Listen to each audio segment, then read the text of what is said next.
My condolences to Sushant Singh's family. Uh, it is very heartbreaking. It is not a joke. Bollywood has to change. Bollywood has to wake up. Bollywood has to completely demolish bullying. And I have to say, bullying is also a kind of killing somebody. Now, all these things, what is happening, has reminded me in 2015 when I went to meet CBI officer who had called me down from London, said, please come, we have found some incriminating evidences. I land up over there and he says, oh, by the way, Salman Khan called me up. He calls me every day and he says he's invested a lot of money. Please don't harass the boy. Please don't interrogate him. Don't touch him. So what can we do, madam? He looked frustrated and he was annoyed. I took this matter to Delhi to the higher CBI officers and I have complained about it. And if this is the scenario, if this is what is going to happen, that you're going to pressurize and use your money and power to sabotage deaths and investigations, then I don't know where citizens are going to go. Who do we go to? I want to say, please stand up, fight, protest, and stop this toxic behavior in Bollywood. दोस्तों, जब से सुशांत सिंह राजपूत ने अपनी जान ली है, तब से ही media में और लोगों में एक बहस छिड़ी हुई है उसकी मौत के कारणों को लेकर। और ऐसे में किसी की मौत के दुख से ज़्यादा उस पर स्पेकुलेशंस हावी हो जाती है। आउटसाइडर है, इनसाइडर है, वगैरह वगैरह, ये सब चलता रहेगा। ये आज का दस्तूर नहीं, ऐसा सालों से होता चला आ रहा है। पर आज मैं उन हज़ारों लाखों नौजवानों से मुखातिब होना चाहता हूं जो हिंदुस्तान के छोटे छोटे शहरों से मुंबई नगरी में आते हैं अपने सपनों को पूरा करने के लिए।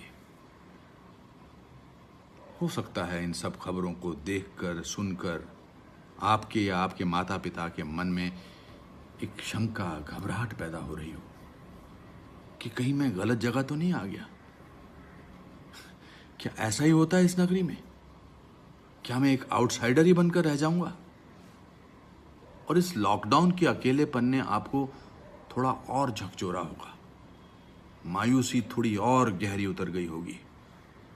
माता पिता के फोन आ रहे होंगे कि बेटा वापस आ जा अपने छोटे से शहर में, हमारी तरह एक आम आदमी की जिंदगी जीने के लिए। उस बड़े शहर में शायद तेरा कोई स्थान नहीं है। आज से 39 साल पहले जब मैं मुंबई आया था तो मेरे साथ भी ऐसा ही हुआ था। अरे गंजा है, केंकड़े जैसा पतला है, हिंदी मीडियम स्कूल का है, एक्टर बनने के लिए बाल चाहिए, टैलेंट तो किसी के पास भी हो सकता है। और 1981 में ये बातें सही भी थी। क्रिटिसाइज करने वाले, आपको नीचा दिखाने वाले, आपके हौसलों को पस्त करने वाले आपको आपके आसपास हमेशा दिखाई देंगे। पर दोस्तों, हारना नहीं है, अपने सपनों को बीच में ही छोड़ना नहीं है, घबराना नहीं है। जब मैं एक बहुत ही बुरे दौर से गुजर रहा था, रेलवे प्लेटफॉर्म पर सो रहा था, तो मेरे दादाजी ने कहा था कि बेटा हार मत मानना, क्योंकि भीगा हुआ आदमी बारिश से नहीं डरता। तो मेरे प्यारे दोस्तों, आज आप कहीं भी हो, एक छोटी सी चौल के कमरे में 3 लोगों के साथ कमरा शेयर करते, या पेइंग गेस्ट अकोमोडेशन में रहते हुए, या शायद किसी प्लेटफॉर्म पर भी, पर हारना नहीं है। उदास होना है, मगर सपनों को हमेशा उदासी से बहुत आगे रखना है। बस मेहनत करो, और जब उदास हो तो दोस्तों से, अनजान लोगों से बातें करो, माता पिता को फोन करो, उन्हें बताओ कि तुम उदास हो, अकेले हो, मगर अपने इरादों पर अटल हो, हारे नहीं हो।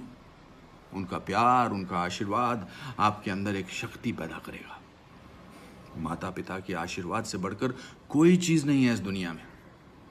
अकेले रहो मगर दृढ़ रहो, क्योंकि दुनिया की कोई ऐसी ताकत नहीं है जो आपको आपके सपनों को पूरा करने से रोक सके। शायद सुशांत सिंह राजपूत बहुत अकेला था, या उसे क्या दुख सता रहा था हम नहीं जानते, पर इससे बड़ा ट्रिब्यूट हम उसे क्या दे सकते हैं कि आउटसाइडर बनकर हम हारे नहीं, हमारी जीत उसके लिए हमारी सबसे बड़ी श्रद्धांजलि होगी। और एक बात और है,